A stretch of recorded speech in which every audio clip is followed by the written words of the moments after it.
Assalamualaikum warahmatullahi wabarakatuh. Alhamdulillahilladzi arsala rasulahu bil huda wa dinil haqq liyudhhirahu 'alad dini kullihi wa kafa billahi shahida. Allahumma salli wa sallim ala sayyidina Muhammadin Mustafa wa ala alihi wa ashabihi al-wafa ma ba'd. Rabbi shrah li sadri wa yassir li amri wahlul 'uqdatam min lisani yafqahu qawli. Qala Allah Ta'ala fi kitabihil karim, a'udzu billahi minasyaitonir rajim. Yas'alunaka 'anis sa'ati ayyana mursaha. Qul innama 'ilmuha 'inda rabbi la yujalliha liwaqtiha illa huwa thaqulat fis samawati wal ardi la ta'tikum illa baghtatan yas'alunaka ka'annaka hafiyyun 'anha qul innama 'ilmuha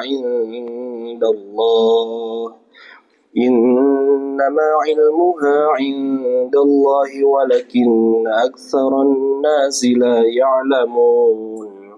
Surah Al-A'raf ayat 187. Teman-teman yang dirahmati oleh Allah Subhanahu wa taala, insyaallah hari ini pertemuan kita akan membahas berkenaan dengan akhir zaman.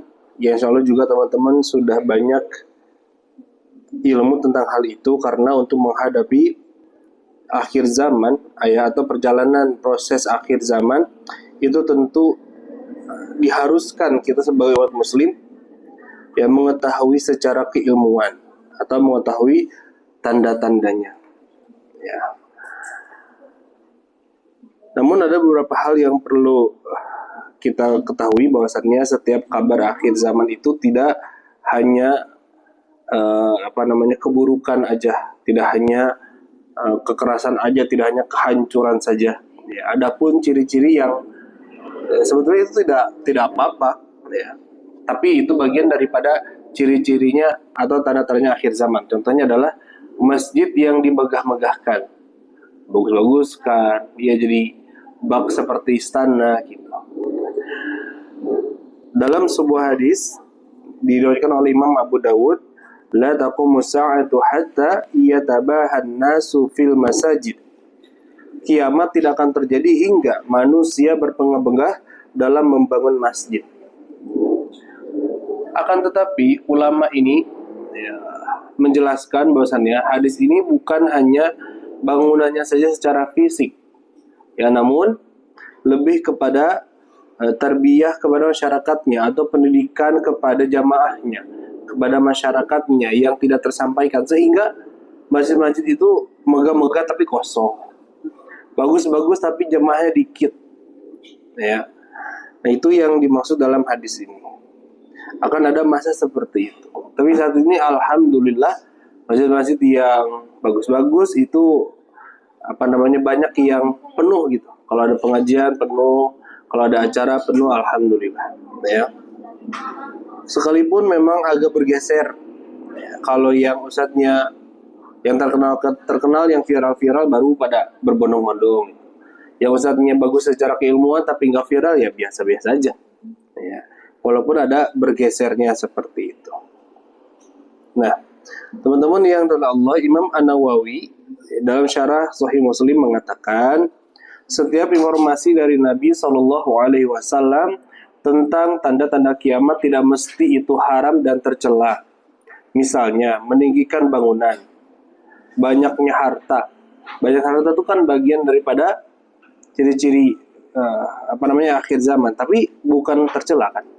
Dibolehkan, kita banyaknya harta dibolehkan dengan niat dan penggunaan yang baik. Ya, apalagi penggunaannya untuk ibadah, itu bagus aja, ya. Karena rukun Islam yang keberapa terakhir? Apa rukun Islam terakhir? Rukun Islam terakhir haji itu juga butuh harta, butuh biaya, ya. Dan rukun iman yang terakhir, ya qada dan qadar, ya, pun juga bisa menjadi ujian daripada harta tersebut. Dan situasi di mana perempuan lebih banyak daripada laki-laki, 1 banding 50%. 1 banding 50 orang, mohon maaf. Ya, laki-lakinya 1, perempuannya 50. Nah, itu bagian daripada ciri-ciri tanda akhir zaman. Tidak diragukan lagi bahwa itu bukanlah keharaman, nggak haram. Bahkan ada satu hadis ya yang menjelaskan apabila ya, sepasang orang tua diamanahi anak perempuan atau lebih daripada satu anak perempuan ya, dan dia menjaga dengan sebaik-baiknya, menjaga pendidikan dengan sebaik-baiknya, maka baginya mudah jalan untuk menuju surga. Jadi anak perempuan itu juga memudahkan orang tuanya masuk ke surga. Itu hadisnya sahih lagi. Kok nggak disebut kita laki-laki? Ya, itu nanti ada apa penjelasan yang lain. Nah, teman-teman yang oleh Allah, untuk keseharian pun sudah banyak ya, seperti bangunan-bangunan, kemudian majikan menjadi seorang pembantu berbalik. Ya. Apa sih majikan menjadi seorang pembantu? Ya, itu tuh isyarat. Ya. Ada juga yang menjelaskan bahwasannya orang tua itu menjadi apa? Menjadi seakan-akan menjadi pembantu anaknya ketika cucunya lahir dan lain sebagainya. Nah, ini. Kalau kita minta tolong sama orang tua dan orang tua kita mau, ya itu nggak masalah. Tapi ada batasan-batasan yang harus kita jaga. Jangan dijadikan kemauan atau keinginan orang tua kita mengurus anak kita dan sebagainya itu menjadi semena-menanya kita kepada orang tua kita. Ya. Nah, teman-teman, menurut Allah itu tanda-tanda kiamat ya yang dijelaskan oleh Imam An-Nawawi. Waalaikumsalam. Enggak.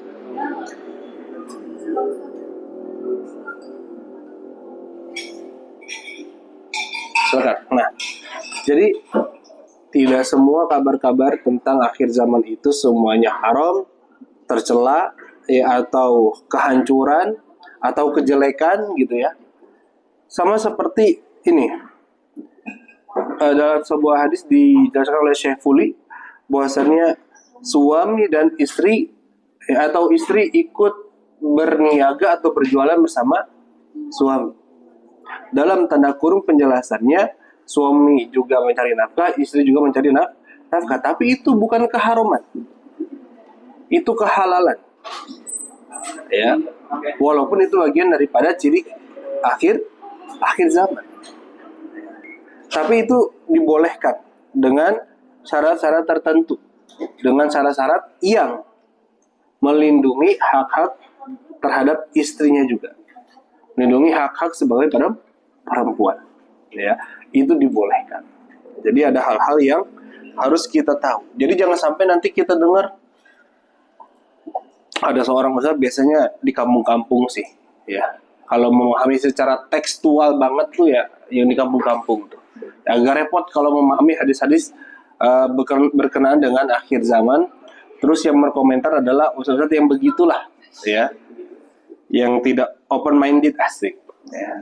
Itu langsung dicap aja. Nah, kamu nih, istri kamu diiyahkan bekerja dan sebagainya itu mengundang kiamat. Padahal kan secara syariat diperbolehkan. Jadi kata Imam Nawawi, ciri-ciri kiamat itu tidak harus keharaman ya, dan tidak harus tercela. Ada ciri-ciri kebaikannya. Termasuk juga kejayaan kembali umat muslim.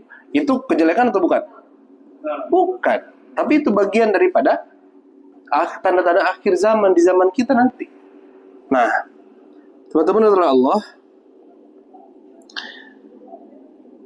kalau kita membaca atau mengetahui tentang hari kiamat, mungkin ya kabar kubronya atau kabar besarnya hancurnya bumi dan seluruh isinya, dan itu pasti akan terjadi ya. Namun apa itu tadi? Alhamdulillah. Namun dalam surah Al-A'raf ayat 187 tadi yang kita baca seksama, dengan arti mereka menanyakan kepadamu tentang kiamat kapan terjadi. Maka kata Allah, katakanlah wahai Muhammad, sesungguhnya pengetahuan tentang kiamat itu ada pada Tuhanku. Ya, qul innama ilmuha inda rabbi. Ya. Tidak ada seorang pun yang dapat menjelaskan waktu terjadinya selain Dia.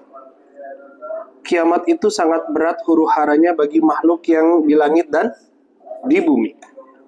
Tidak akan datang kepadamu kecuali secara tiba-tiba. Nah, jadi hari kiamat itu pasti tiba-tiba. Sekalipun mengenali ciri-cirinya, tapi pasti datangnya tiba-tiba. Ya. Tapi kan nanti ada suara trompet, dikira trompet tahun baru. Ya. Sangkakala itu memutuskan saraf-saraf telinga kan. Ya, bahkan Ustadz Happy Andi ya pernah menjelaskan bayi yang baru lahir itu bisa menjadi beruban karena saking ketakutan. Apabila ada bayi lahir, ya di detik-detik ditiupnya sangkakala, ketika mendengar suara itu langsung beruban karena saking takutnya. Ya apalagi kita. Nah, kemudian maka bertanya kepadamu seakan-akan kau mengetahuinya, kata-kata Muhammad, sesungguhnya pengetahuan tentang hari kiamat ada pada Allah, tetapi kebanyakan manusia tidak mengetahuinya. Kapan waktunya, detiknya kapan, yaitu hanya Allah yang tahu. Ya udah beberapa kali lewat ya, 2012 lewat. 12 kan terus? 2009. Terus diundur katanya. Karena nggak keluar ya arisannya ke 2012. Ya. Nggak terjadi juga. Tidak akan ada manusia yang bisa mengiyakan. Nah, bahayanya adalah proses menuju kehancuran itu. Manusia itu diatur sedemikian rupa oleh iblis laknatullah ya dengan manajernya Dajjal. Ya, laknatullah alaih ya. Itu pun mereka menyeting agar manusia khususnya umat muslim juga hancur. Kemudian disebutkan dalam sebuah hadis diriwayatkan oleh Imam Muslim bahwa Rasulullah Shallallahu Alaihi Wasallam pernah didatangi oleh malaikat Jibril yang berwujud seperti badui. Lalu dia bertanya kepada Rasulullah tentang kapan terjadinya hari kiamat. Maka Rasulullah menjawab, "Mal mas'ulu anha bi'alama minasail." Yang ditanya tidak lebih tahu daripada yang bertanya. Ya. Sampai Rasulullah menjawab seperti itu. Ya, apalagi ada manusia yang mengaku sebagai nabi lah, Tuhan lah, atau apalah nanti, ya. Bahkan dia bisa mengecek alam semesta mungkin. Nah, bentar lagi hujan nih. Tapi di BMKG nggak hujan. Kata saya mah hujan dan itu benar. Kalau kan akan ada manusia yang seperti itu. Ya. Contoh Dajjal kecilnya itu beberapa tahun lalu ada di India, namanya Sai Baba. Itu kata ulama itu Dajjal kecil dah. Pengikutnya banyak. Ya. Dia begini aja bisa ngeluarin beras, apa dan sebagainya. Kayaknya kalau dibawa ke Indonesia bagus ya. Jadi BLT itu kan jadi gratis. Bulog tuh juga jadi nggak boros ya dan sebagainya. Harusnya, si babanya capek di kurma aja nih gitu ya. Dia bisa aja. Jadi dia jadi nanti resign jadi Tuhan kan bisa. Resign jadi Tuhan. Tapi Allah punya rencana lain. Dimatikannya, jangan diwafatkan lah orang kayak gitu ya. Dengan bahasa yang lebih keras lagi, dimatikannya Sai Baba. Ya, sehingga lunturlah itu sebagian keyakinan orang-orang India. Tapi sekarang lebih aneh lagi. Apapun yang dimirip-miripin, di kulkas ada mirip kayak patung dewanya mereka disembah. Sekarang kan begitu ya. Bunga es batu yang dikira mirip patung daripada penyembahan orang-orang India itu sekarang disembah. Pasir yang di pinggir truk sekarang disembah. Apa yang disembah sekarang sama orang India? Yang mudah-mudahan titik terendah mereka Allah angkat dengan hidayahnya sehingga banyak nanti umat-umat Islam daripada negara India kelak. Yang hari ini umat Muslim kalau ketahuan dia Muslim di India itu digebugin kan, dikriminalisasi, ya bahkan dibolehkan oleh pemerintahannya. Tapi kan sekarang sepertinya sudah ada di titik rendah. Terakhir tadi pagi saya lihat di medsos, di Instagram, ada orang laki-laki yang memakai baju oranye gitu, kayak apa, biksu kali ya. Itu disembah karena dia ganteng, tampan, ya, terus pakai baju seakan-akan menjadi Tuhan gitu, itu disembah. Jalan tuh ada yang sujud. Ya harusnya dia pinter, dia bawa apa, mangkok, biar sumbangan jadi kaya tuh. Ini enggak, ya. Dia nggak bawa mangkok, nggak kreatif berarti dia. Nah di India sudah ada titik itu, ya. Di Indonesia ada baru ada apa namanya, secara politik baru ada dinding ratapan, apa namanya, dinding ratapan Solo ya. El Solo katanya begitu. Nah teman-teman yang dimuliakan Allah, tidaklah hari kiamat itu terjadi kecuali akan muncul tanda-tandanya sebagaimana disebutkan dalam hadis Huzaifah bin Asid Al-Ghifari. Rasulullah SAW menghampiri kami saat kami tengah membicarakan sesuatu. Ia bertanya, apa yang kalian bicarakan? Kami menjawab, kami membicarakan kiamat. Kemudian dia bersabda, kiamat tidaklah terjadi sehingga kalian melihat 10 tanda-tanda sebelumnya. Yang pertama Rasulullah menyebutkan dukhon atau asap. Nanti akan ada asap yang tebal. Walau berapa lama itu akan terjadi? Ya cukup lama. Kemudian Dajjal. Hadisnya sahih. Kalau ada sosok yang memiliki kekuatan luar biasa, nanti Dajjal itu kan akan mamer kesaktian. Kalau dia keluar daripada tempat persembunyiannya atau tempat disembunyikannya, dia akan memamerkan kesaktiannya. Dan semua orang itu berkumpul, diajak berkumpul oleh Dajjalatullah ini. Dan yang paling banyak terkena fitnah Dajjal itu adalah kaum wanita. Karena kaum wanita itu secara fitrah tingkat keingintahuannya itu tinggi, lebih tinggi daripada laki-laki, sama dengan keponya lebih tinggi. Apa aja yang baru dia pengen tahu. Nah, ini fitrahnya perempuan. Sehingga nanti kalau Dajjalnya udah muncul, dia ajak semuanya kumpul, ya kemudian dia pamer kesaktian, itu yang banyak hadir itu ya perempuan. Nah makanya diperlukannya ilmu kata ulama untuk menghadapi itu.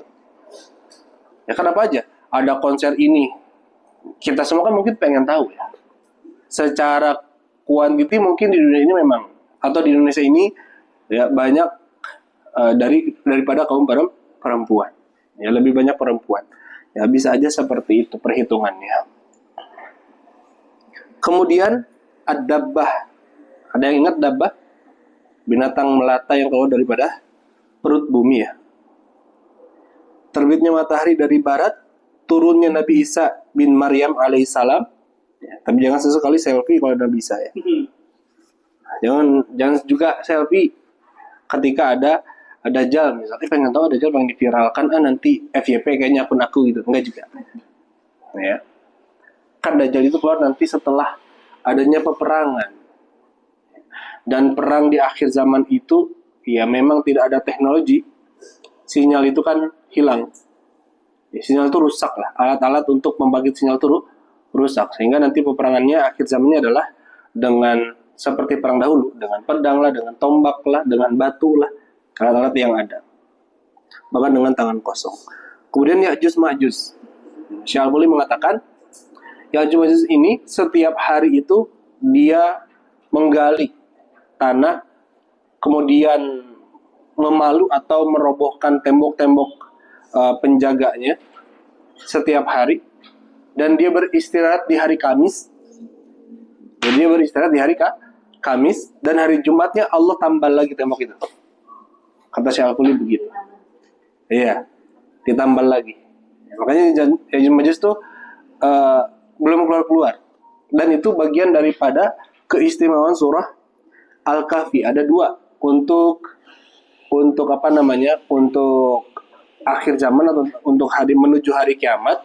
Keutamaan surah Al-Kahfi itu ada 2. Yang pertama terhindarnya dari pertemuan manusia dengan Dajjal, atau ya terhindarnya dari fitnah Dajjal. Entah kita mengiyahkan kemauan Dajjal, entah kita ikut perkumpulan dengan Dajjal nantinya, ya itu kita terhindar dari itu. Bahkan kan Dajjal itu dikisahkan atau diceritakan oleh para ulama, dijelaskan oleh para ulama, kalau dia mampir ke rumah kita, kemudian ditanya, kamu mau ikut saya atau tidak? Kalau jawab, iya saya mau ikut, maka kita akan murtad, keluar dari Islam. Maka kita akan langsung masuk neraka, itu dicap masuk neraka. Sudah jelas. Tapi di dunia tuh masih selamat, di akhirat nggak selamat.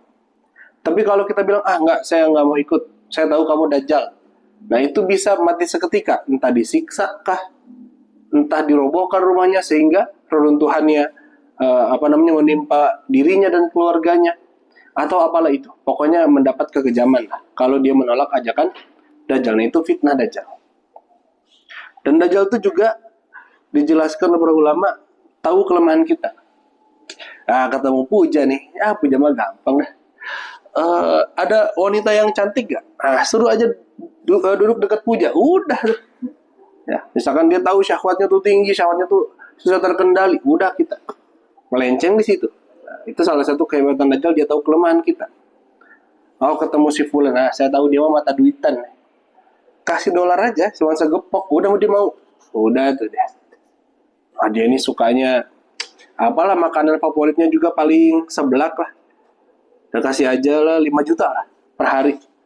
Kemudian kamu masuk, saya katakan aja, katakan saya mau ikut Dajjal, saya kasih sehari 5 juta, gak usah kerja kan, kata Dajjal gitu.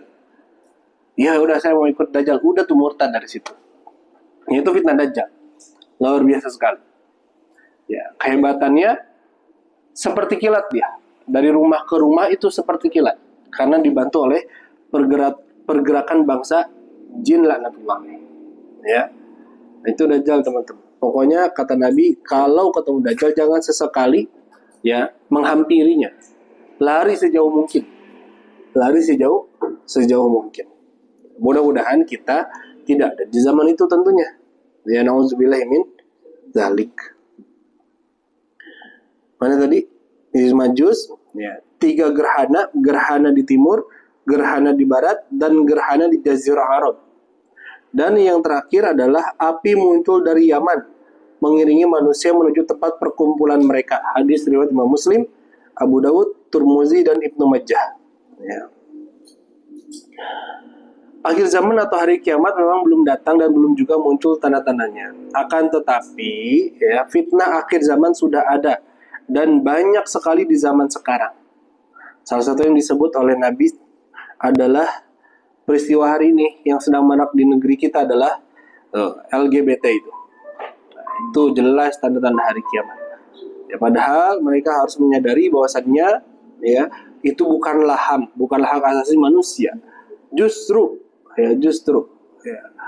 keharaman yang mereka lakukan dan dicap haram oleh Islam, ya itu bagian daripada pengembalian hak asasi mereka. Karena mereka sendiri tidak lahir dengan ibu bapak yang LGBT kan, gak mungkin lahir. Ya. Apakah orang tua mereka namanya Joko dan Andri? Kan gak mungkin. Ya. Atau Bambang dan Andi? Gak mungkin. Ya, pasti ada Sitinya, pasti ada Mariamnya, pasti ada perempuannya. Nah, hari ini beberapa hari lalu, teman-teman kalau lihat medsos ada peristiwa luar biasa ya, seorang guru atau PNS ya, saya lupa beritanya, yang membawa muridnya, guru berarti ya, dia membawa murid laki-lakinya ya untuk diberikan kepada suaminya, karena suaminya tuh terjangkit penyakit LGBT, mohon maaf ya, biseksual dia, ke istrinya suka, ke sesama laki-laki juga suka. Nah, sampai diarak sama warga setempat, luar biasa. Sudah ada di titik itu kita di zaman kita ini, ya, maka harus berhati-hati sekali. Teman-teman yang dirahmati Allah, kalau misalkan kita ingin mengetahui atau pengen lebih menyadari tanda-tanda hari kiamat, ya, maka lihatlah peristiwa Gaza, lihatlah Baitul Maqdis. Ya, itu salah satu ciri terbesar atau ciri terjelas akan proses akhir zaman tersebut. Rasulullah SAW bersabda dari Nu'man bin Bashir berkata, suatu saat kami sedang duduk bersama Rasulullah SAW dan Bashir adalah orang yang dapat menahan perkataan. Bashir itu pendiam, ya, nggak gampang ngomong. Maka datang Abu Sa'labah Al-Khushani dan berkata, wahai Bashir bin Sa'ad, apakah engkau hafal tentang hadis Rasulullah SAW pada masalah kepemimpinan? Berkata Huzaifah radhiyallahu anhu, saya hafal ungkapannya. Maka duduklah Abu Sa'labah. Maka Huzaifah berkata, Rasulullah SAW bersabda, kalian akan mengalami masa kenabian sampai Allah menghendaki, kemudian Allah angkat masa kenabian tersebut. Itu sudah terjadi. Jika Allah menghendaki, seterusnya masa khalifah dengan manhaj kenabian sampai Allah menghendaki, kemudian Allah angkat masa itu. Masa khalifah, 4 khalifah. Ya. Jumhur ulama atau kebanyakan ulama berpendapat setelah 4 sahabat Nabi menjadi khalifah, setelahnya bukanlah khalifah. Setelahnya bukanlah khalifah. Itu pendapat yang paling kuat dengan kehati-hatian terjadinya perubahan tersebut. Kemudian Allah mengangkatnya jika Allah menghendaki. Seterusnya masa raja yang menggigit sampai Allah menghendaki, kemudian Allah mengangkatnya jika Allah menghendaki. Raja yang menggigit. Seterusnya masa raja diktator sampai Allah menghendaki, kemudian Allah mengangkatnya jika Allah menghendakinya. Jadi yang pertama masa kenabian, kemudian masa khalifah, kemudian masa raja yang menggigit, kemudian masa diktator, kemudian nanti akan ada masa khalifah dengan manhaj kenabian yang kelima. 5 fase kepemimpinan. Kira-kira kita sekarang ada di mana? Ke-4, betul sekali. Menuju akhir selesainya masa keempat ini. Kepemimpinan yang diktator. Ya, itu jelas terpampang pada potretnya Ghoza hari ini. Kalau misalkan di 2023 kemarin tidak adanya peristiwa Tuhfatul Aqsa, maka hari ini sudah jelas mereka pemimpin dunia. Justru mereka tuh kebakaran jenggot. Dengan kecanggihan segala teknologinya, kok bisa sampai tembus oleh pejuang Hamas. Nah, sehingga mereka saat ini membabi buta istilahnya. Siapa aja tuh sama mereka habisi, mau anak kecil kayak, mau wanita kayak. Ya makalah sampai hari ini seperti itu. Tapi dengan beberapa kesepakatan kemarin atau dengan persetujuan kemarin, akhirnya Hamas mengumumkan untuk membubarkan kelompoknya. Ya, membubarkan Hamasnya. Agar apa sih? Yang pertama jelas, agar dunia lebih paham dengan tidak adanya Hamas, apakah mereka berhenti atau tetap? Tidak sama sekali.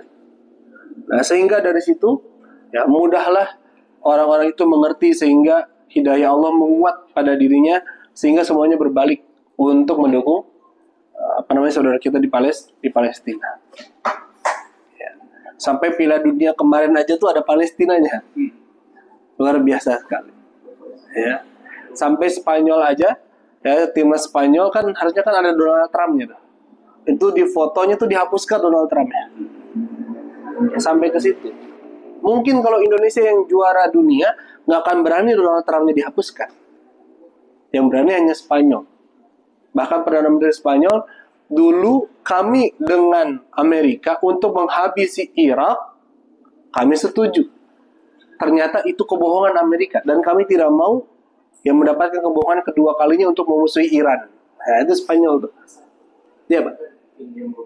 Siapa, Pak?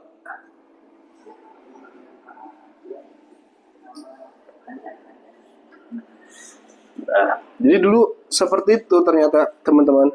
Ya, Spanyol itu dibohongi oleh mereka, ya, untuk memusuhi negara-negara Muslim. Hari ini sedang merayu agar memusuhi Iran dan ikut memerangi Iran.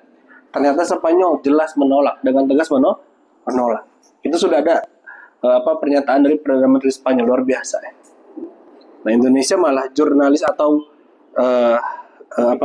kemanusiaan dari Palestinanya malah kriminalisasi. Nah, ini clear. Malah baru-baru ini atau kemarinnya lagi ya, itu ada pidato di Munasnya Partai PKB, Presiden kita Prabowo mengatakan kita terus mendukung keras kemerdekaan Palestina. Tapi aktivisnya malah dikriminalisasi, kan repot ya. Nah, itu jadi nggak sinkron. Nah, hal itu tuh juga kita harus mengetahui karena salah satu ibadah terbaik yang hari ini dilupakan oleh umat muslim adalah kritis dalam berpikir. Karena di akhir zaman yang paling penting itu adalah kritisnya. Orang kritis itu kan pasti berpikir. Gak mungkin orang kritis tanpa berpikir, itu gak mungkin. Ya, orang kritis itu berpikir dengan data, dengan peristiwa, dengan fakta. Maka dia akan berpikir. Itu orang kritis. Nah, maka kritis ini, kata ulama, bagian daripada ibadah umat muslim. Ya. Jadi kita ini sekarang dibuatnya tidak kritis dengan adanya hukuman-hukuman dan lain sebagainya. Ya. Tapi Allah tuh kan punya cara lain. Ya. Yang penegak hukum, yang katanya saya adalah penegak hukum, saya akan memberantas kejahatan bla bla bla bla bla, ternyata semuanya melakukan kejahatan. Ya, Allah buka ayatnya luar biasa. Jadi melemah hari ini. Siapa yang berani? Ya. Nah, malah sekarang luar biasa ya. Yang di pom bensin itu ada petugas pajak. Beberapa daerah Indonesia sudah melakukan seperti itu. Yang kita khawatirkan adalah kemarahan daripada masyarakat. Ya. Ternyata Allah itu lebih lebih jago tentang siasat, ya.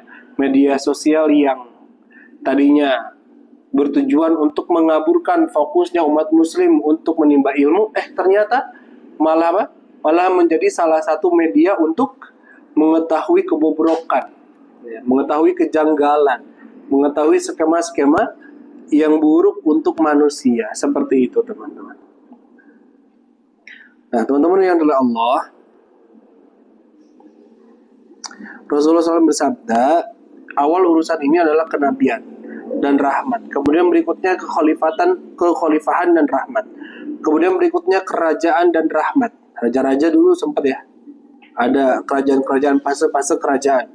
Kemudian berikutnya pemerintahan dan rahmat. Nah, sekarang kita ada di pemerintahan ya juga. Kemudian mereka saling merebutnya sebagaimana gigitan keledai. Maka wajib bagi kalian berjihad.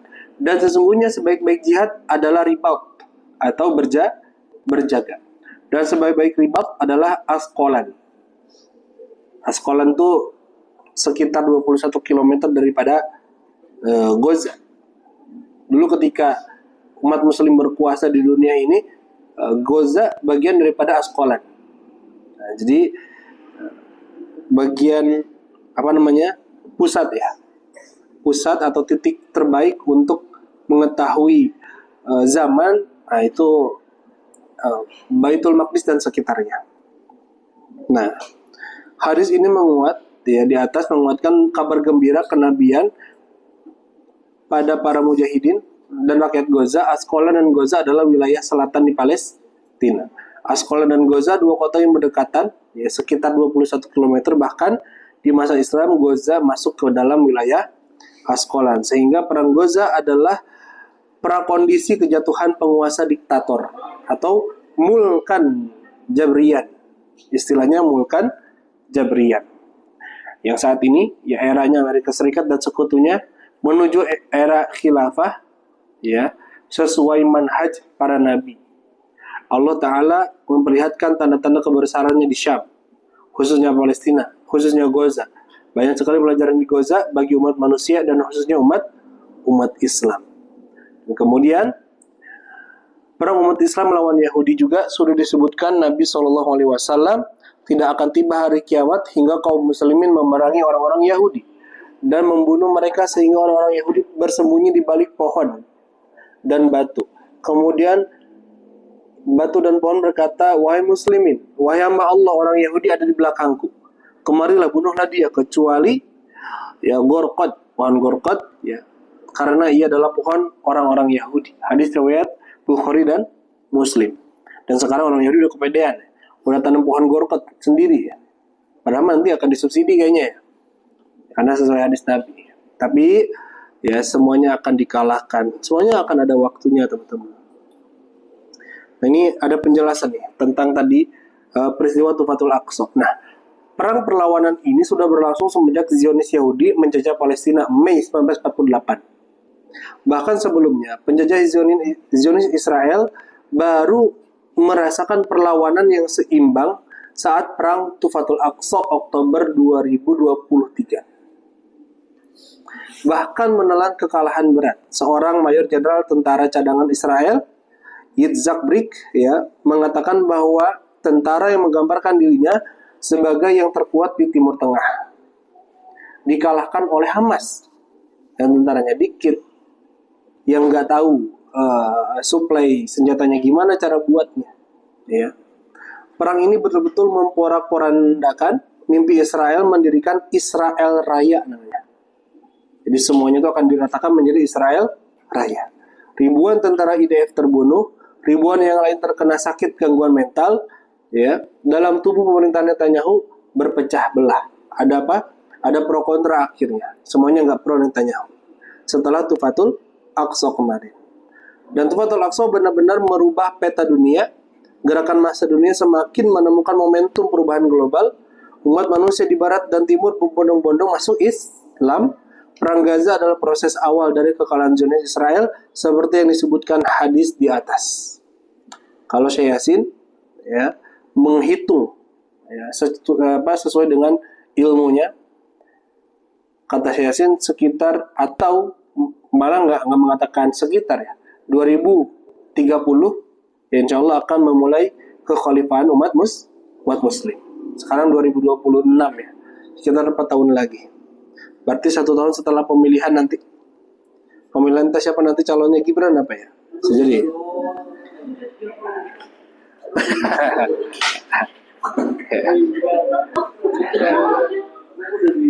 kalau kata Surya Paloh, bangsa ini tidak boleh menggantungkan masa depannya kepada orang lansia seperti saya. Itu tuh clue.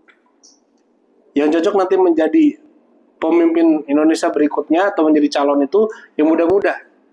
Yang sekarang Gibran, yang sekarang DPR Puan, itu kan muda-muda. Ya AHY, itu kita harus tahu clue itu. Itu juga sebagai daripada ibadah yang menjadi orang-orang Muslim yang kritis, kan berpikir. Nah, mereka tuh buat siasat dari hari ini. Masa kita diam aja? Itu mah politik loh. Politik itu juga berpengaruh kepada agama kita.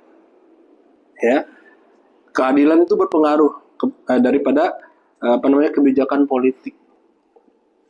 Masa kita mau diam aja, dipajakin semuanya. Udah seraba dipajakin, jalan kaki dipajakin, nggak repot. Nah, ya. Gitu. Nah, Rasulullah SAW bersabda, la yazalu ta'ifatun min ummati zahirin hatta yatiyahum amrullah wa hum zahirun. Akan senantiasa ada satu kelompok dari umatku yang terus tampil menegakkan kebenaran sampai datang ketentuan Allah dan mereka tetap tampil. Hadis riwayat Bukhari dan Muslim. Dalam riwayat Imam Ahmad, sahabat bertanya, di mana mereka? Dalam riwayat lain, Rasulullah menjawab, di Baitul Maqdis dan di sekitar Baitul Maqdis. Kita sebagai supporter, masa supporter capek, yang main mereka, yang capek mereka. Kita sebagai supporter terus mendoakan. Kalau ada rezeki lebih, kita support dengan dana. Itu perjuangan mereka kok, untuk kita juga kok, bukan untuk siapa-siapa. Ya. Walaupun kemarin pergerakan kita seperti Kebosi, ya, dengan pelanggaran yang di-up, ya, yang dilakukan oleh teman-teman ACT ya kemarin. Padahal dengan banyaknya organisasi seperti itu kan sebetulnya membantu. Ya, tapi memang digembosi aja. Ya. Daripada ribut-ribut ya udah akhirnya dibubarin. Ya. Orang-orang baik, orang ACT itu orang-orang baik. Ya, cuman dijebak ya, daripada mereka pusing-pusing ya sudahlah. Bergerak dengan organisasi lain. Ya. Kemudian Rasulullah mendoakan negeri Syam dan Yaman, yang menunjukkan keutamaan dua negeri tersebut di akhir zaman. Dan sekarang terbukti, yang berjuang bersama mujahidin Palestina juga para pejuang dari Yaman. Rasulullah bersabda, "Ya Allah, berkahilah Syam kami. Ya Allah, berkahilah Yaman kami." Mereka berkata, "Wahai Rasulullah, dan di Najd, ya, dari Najd kami." Saya meyakini Rasulullah berkata yang ketiga, di sana banyak gempa, fitnah, dan di sana muncul tanduk setan. Jadi dua negeri yang didoakan oleh Rasulullah Shallallahu Alaihi Wasallam. Yang saat ini sudah jelas. Ya. Hadis ini sedang berlangsung di Syam, yakni Palestina, Suriah, Lebanon, dan Yordania. Baru saja Suriah terbebas dari rezim Assad yang kejam dan berkuasa lebih dari 50 tahun. Ya. Salah satu khilafah sesuai manhaj Nabi adalah Imam Mahdi.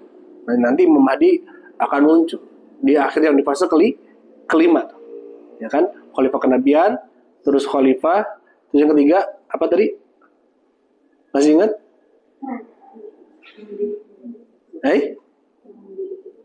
Ya, yang 5 fase kepemimpinan. Pemimpin yang menggigit, terus diktator yang keempat, ya. Pemimpin yang menggigit itu apa sih? Kan setelah khalifah itu ada beberapa maksudnya apa ya, Muawiyah itu kan banyak fitnah tuh, ya. Di bawah Khalifah Ali setelahnya kan banyak fitnah, bahkan sampai berantem mereka tuh, berperang. Itu pemimpin yang menggigit. Setelahnya adalah diktator. Apa? Yang terakhir khalifah sesuai manhaj kenabian. Balik lagi. Ya. Nah, ini kita ada di fase keempat akhir-akhir tuh. Ini juga diperkuat oleh pendapat Syekh Al-Fuli. Ya, orangnya masih hidup. Orangnya sering podcast sama Ari Untung. Ya. Nah, banyak hal-hal yang dibicarakan oleh Syekh Al-Fuli ini kemudian terjadi. Nah, jadi saya mengambil cukup banyak pendapat beliau gitu. Sekalipun ada yang tidak terjadi, ada. Namanya juga manusia, ya.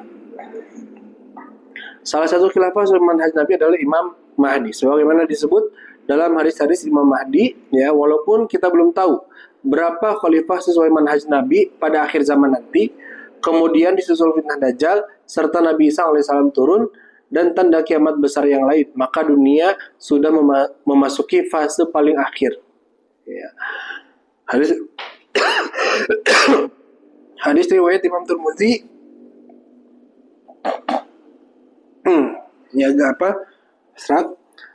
akan memimpin seorang dari ahli baitku, namanya sama dengan namaku.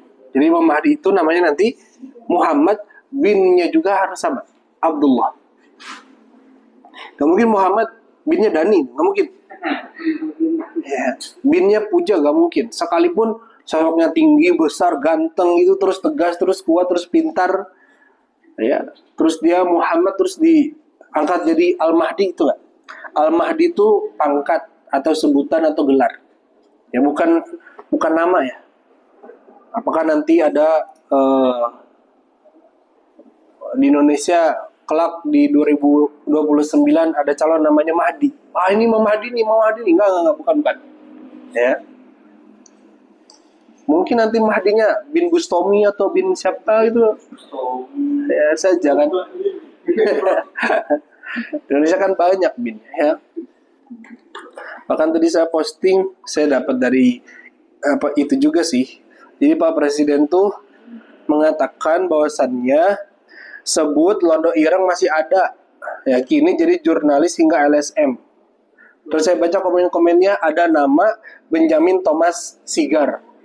Nah, Benjamin Thomas Sigar ini ternyata buyutnya Bapak Prabowo yang mengkriminalisasi Pangeran Diponegoro, yang menculik Pangeran Diponegoro, itu buyutnya Pak Prabowo. Nah, luar biasa, ya. Maksudnya luar biasa gitu. Masyarakat Indonesia tuh ternyata banyak yang kritis. Dia lihat komen-komen itu pinter-pinter, malah ngebuka informasi yang luar biasa buat kita. Ya, itu juga perlu kita apresiasi, kita syukuri bahwasannya yang tadinya kita nggak tahu ternyata jadi tahu.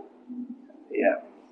Bahkan dulu PKI itu kalau di kampung-kampung itu kampanyenya bukan Partai Komunis Indonesia, tapi Partai Kiai Indonesia. Dimasukkanlah sosok Aidid. Aidid itu kan kalau pakai dal Aidid itu adalah marga orang Muslim, orang Yaman ada Aidid. Nah itu pakai Aidid. Nah Aidid itu disangka apa? Disangka Aidid, disangka orang Muslim, disangka habaib. Jadi banyak yang milih dulu. Makanya sempat masuk parlemen PKI itu. Ya, yang tahu tahun berapa? 46 atau 48 ya, 46 nggak salah. Nah, di zaman itu tuh sempat banyak pendukungnya, makanya masuk parlemen teman-teman. Tadi sampai mana ya? Sampai namaku ya. Jadi Al-Mahdi itu nanti namanya Muhammad bin Abdullah. Ya, Pak, saya mau anak saya jadi Imam Mahdi. Saya akan didik dia hafal Quran. Ya, tapi kan nama kita bukan Muhammad. Nama saya Puja, namanya Kapanggah, namanya Diva. Masa nanti Muhammad bin Diva jadi Imam Al-Mahdi? Kan nggak jelas. Ya. Kamu Muhammad, siapa kamu jadi Al-Mahdi? Binnya siapa? Binnya Diva. Wah, repot. Ya. Jadi pasti binnya Muhammad. Ya, binnya Abdullah itu sama tuh. Nasabnya harus sama namanya.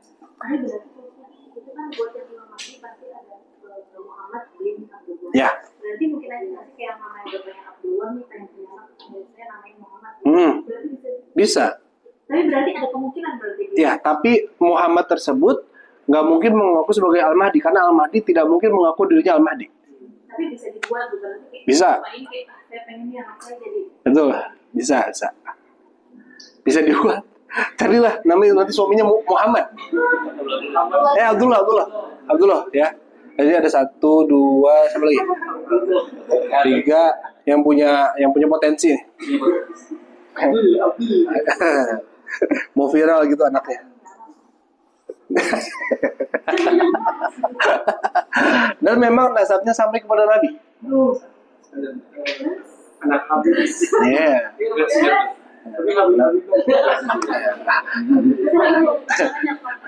Karena kalau ada tapi Akbar, ya Habibnya namanya Abdullah, saya mau ikut ah.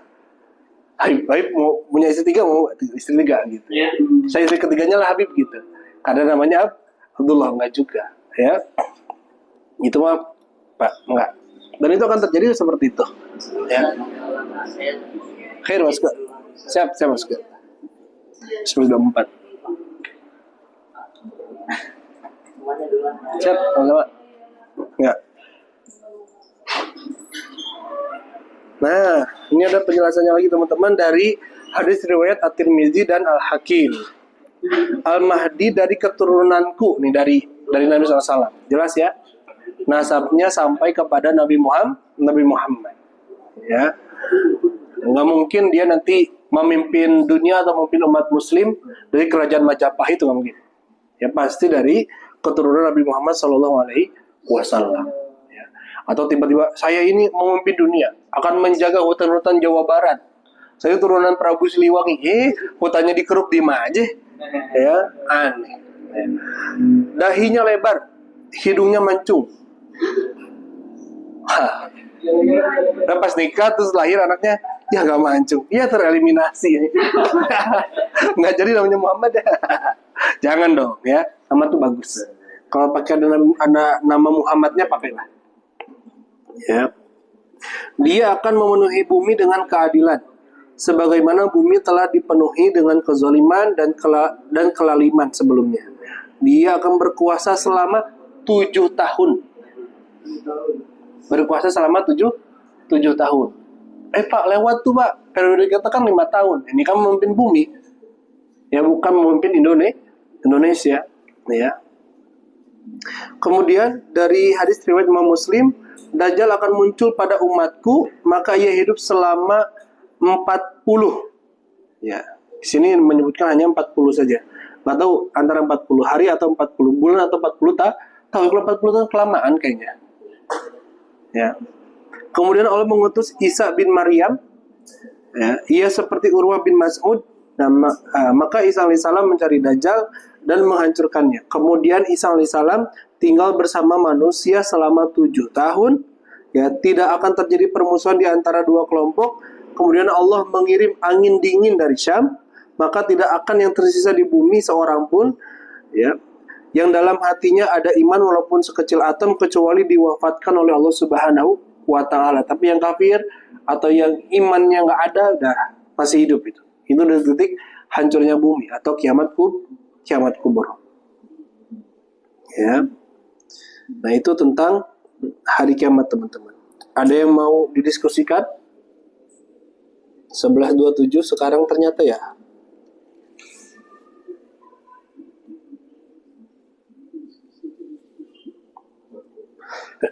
Belum ada? Ya, kita kita baca penutupnya. Ini ada persiapan menyambut akhir zaman. Apakah dengan sukaria, apakah dengan seperti apa? Ya, menyambut dengan akhir zaman ini harus dengan kehati-hatian, kewaspadaan, dan keimanan yang kuat. Ketika Allah dan Rasulnya menyampaikan tentang berita akhir zaman dan tanda-tandanya, tujuannya adalah agar manusia mengimaninya dan mempersiapkannya dengan baik. Dari Anas radhiyallahu anhu bahwa seseorang bertanya kepada Rasulullah tentang hari kiamat. Ia bertanya, kapan terjadi kiamat wahai Rasulullah? Kemudian Rasul menjawab, apa yang engkau siapkan?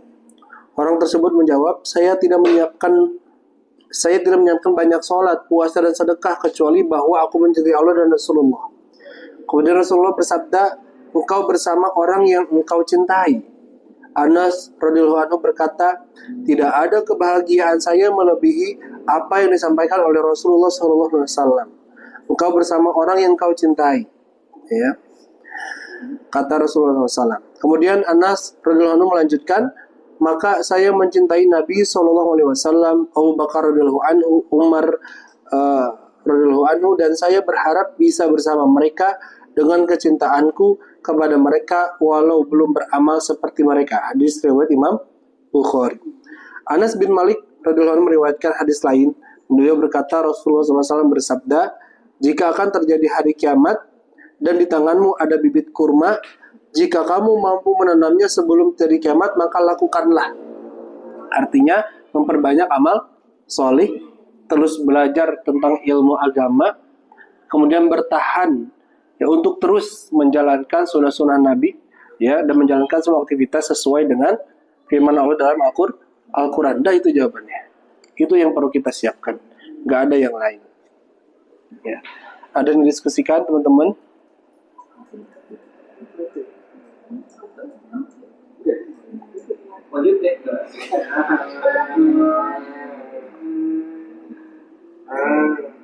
Berarti yang dulu zaman ISIS yang katanya dia tuh membaiat pemimpinnya untuk menyatukan umat Islam gitu ya, katanya.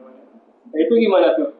Apakah mereka emang sesat aja atau enggak emang dari apa tuh skenario dari Barat juga? Ya, programmer ISIS adalah Amerika dan Israel, ya. Makanya hari ini kan senyap. Nggak ada tuh nama-nama ISIS tuh nggak ada. Ya, pejuang kok senyap, nggak mungkin. Ya. Jadi itu memang propagandanya mereka.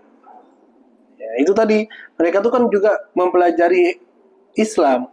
Mungkin dia baca hadis-hadis Nabi, kemudian ada istilah baiat, ya. Tadinya kan mau menjebak Islam, ya, mau menjebak umat Muslim lah dengan istilah baiat. Ternyata ya tidak masuk. Ya, enggak tepat sasarannya. Akhirnya bubar deh. Bahkan ada orang Jakarta atau Bogor ya, dia tuh orang ISIS di Indonesia itu, ya. Kemudian ngisi pelatihan di Masjid Raya Bogor. Kemudian ditegur sama guru saya, Ustadz Wardani namanya. Antum kan ISIS, kenapa sekarang antum enggak memproklamirkan ISIS lagi? Apa kata si bapak ini? Oh, enggak Ustadz Dani, sekarang saya enggak dapat dana lagi dari Amerika, katanya. Jadi saya enggak mau lagi memproklamirkan ISIS gitu. Mau lagi deh, karena duitnya kagak cair lagi. Untuk program itu udah nggak ada uangnya. Ada lagi banyak ya prinsip-prinsip yang udah kita lewatin ya. luar biasa. Ya. Sekarang tuh yang keren itu tadi Suriah, pemimpinnya keren banget tuh, tinggi besar, terus berwibawa tuh luar biasa. Ya. Terus sama apa tuh? Yang Taliban itu ya, itu keren tuh. Ya. Mana ada yang berani? Sekuat-kuat Amerika aja kabur sama Taliban. Ya. Kucar kacir sama Taliban. Di mana? Taliban tuh saya lupa di mana ya, Taliban yang tahu? Afgan. Bukan Afgan yang sama Rosa itu ya, bukan ya. Afghanistan. Di Gen Saladin saya waktu baca di beberapa bulan lalu ada apa namanya tuh, kelompoknya, bukan kelompok ya maksudnya, kalau kata kita mah satu suku lah sama Salahuddin Al-Ayyubi, itu mereka sudah bergerak tuh semuanya. Sudah bergerak untuk bersatu dengan Suriah, bersatu dengan Afghanistan, bersatu dengan Palestina. Ya. Mudah-mudahan apa namanya Allah menangkan mereka ya. Karena kelompoknya Salahuddin Al-Ayyubi ini memang sedikit aja yang langsung ikut, tapi kalau mereka sudah bergerak semuanya itu membahayakan. Karena sejarahnya yang memerdekakan Palestina pun adalah gennya mereka. Ya, lewat apa namanya, tentu rahmat Allah Subhanahu wa Ta'ala. Nggak mungkin tanpa rahmat Allah. Nah, seperti itu teman-teman. Tapi yang terjadi di Indonesia, ya banyaklah Indonesia. Kalau kita bahas Indonesia ya, penting kita aja dulu ya mengetahui hal itu.